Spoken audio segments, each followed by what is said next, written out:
Hey guys, so hopefully this will work. I have tried to record this video now 3 times and have failed, and it looks like I'm just speaking to a random camera. Very awkward.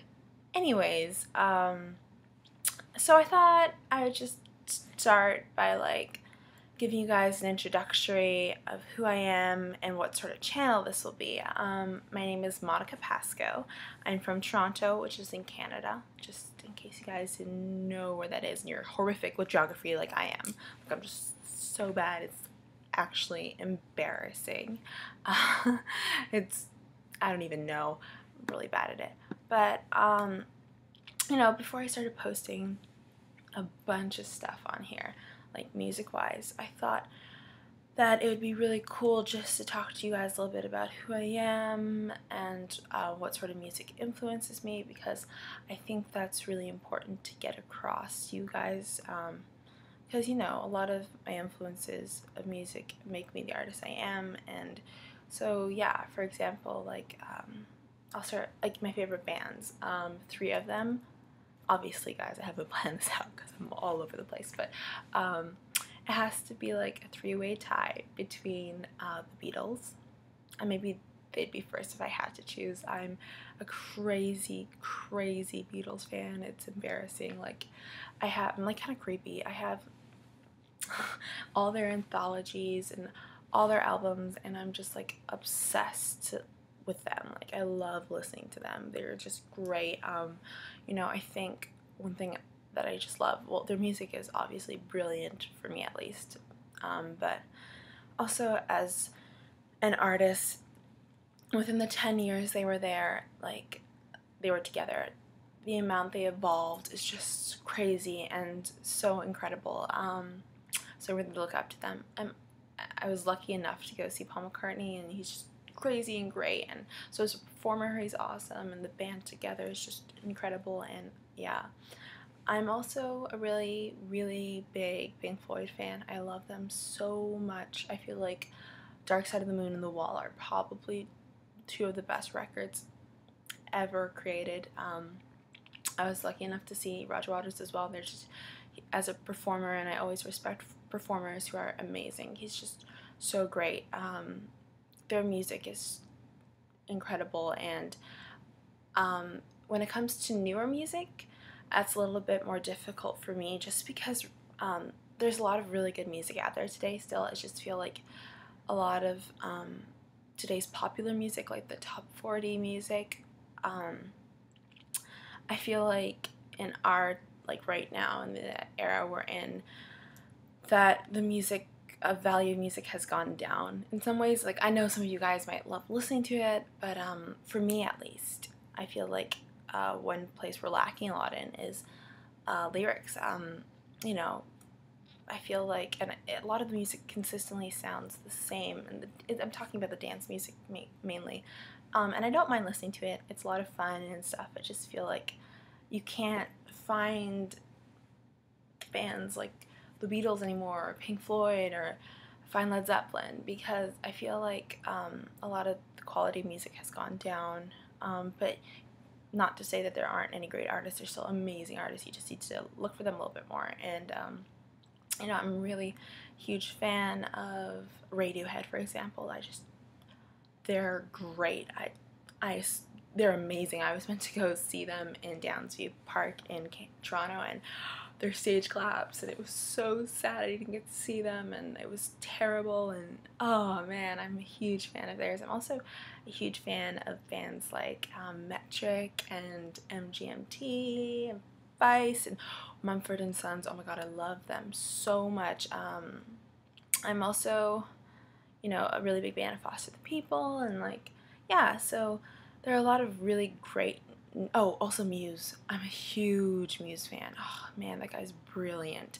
He's incredibly insane. But and also Feist, if I didn't already say Feist. Oh, she's incredible too. I was lucky enough to see her in concert in Osheaga, which I went to last week, which is this big music festival in Montreal, and she was awesome.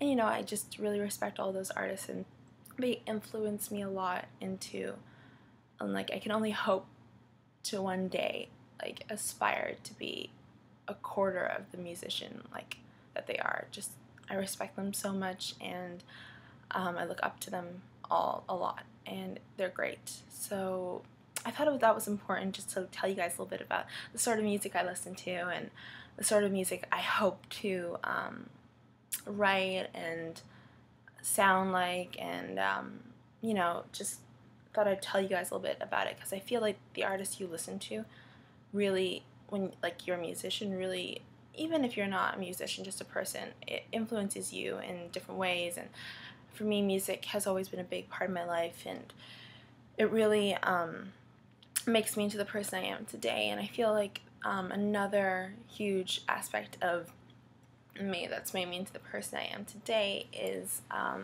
the amount of traveling I've done. My parents are kind of like gypsies. We can't stay in one house for longer than 4 years. So ever since I was younger, I've only been known to moving a lot. And when I was around 9 years old, I moved to the Middle East, and I lived in Dubai for 5 years, and I was fortunate enough to travel tons and saw a whole part of a different world, which was great and crazy, and it really made me into the person I am today. And then I moved to Qatar, which a small place called Doha, and Qatar is literally like, I lived an hour by flight away when I was living in Dubai, and I still had no idea where it was. Like, it was crazy, but it was a really cool place to live, and living in a culture that's just so different than the culture I was used to, and traveling and really like opened my mind to all these different things, and it really influenced my music. And I thought it was just, you know, important for me to tell you guys a little bit about that, because that definitely has a giant influence on the sort of music I write and the sort of sounds. Oh, I'm also a huge fan of Oland. I did not say that for music. If you haven't listened to her, I suggest you stop what you're doing and go listen to her. She's incredible. But yeah, I just thought it'd be great to start off with a little introductory video, kind of telling you about myself before I start posting music. I'm gonna be doing that soon. I took a year off from school, and so I was working on writing. I've been writing ever since I was 15, and but I didn't seriously start writing until I was 17, so the start of last year, and I'm 18 now. And I took a year off after high school, and I started a company with my dad for music, and well, that's just a really long story, but it's led me to where I am today, which is in Toronto at the moment. And I'm going to be starting school and working for starting school that's to do with music production. And I'm also, through the company I was doing, met a producer who's going to help me out. So I have a lot of songs that I've written, and they're recorded, but they're just really, really basic. And I thought I'd just start posting some of those, like, just so you guys can kind of see the process of it and tell me if you guys like it. I'm so open to feedback, and if any of you guys can, like, take the time to actually, like, listen to me for, like, 5, maybe, like, 4 minutes, that's just more than I could ask for. And I thought it'd be cool kind of just to show the process and different stages of songs, because the ones I have now are just really basic. They're live, me singing and playing, and I recorded it, but I didn't edit it in any which way, and there's a lot of flaws in it, and I'm starting this year to like polish them up and work and produce them and try and promote myself. But still, I thought I'd just post them up there, and to any of you guys who's actually listening to this and would like to hear it, just let me know. And yeah, so thanks so much for taking the time to listen to me blabber and ramble and go in circles for the past 9 minutes. I speak a lot. Anyways, please subscribe to my channel. That'd be cool. I'll start posting videos as soon as I can, and I hope you guys like it. So, bye!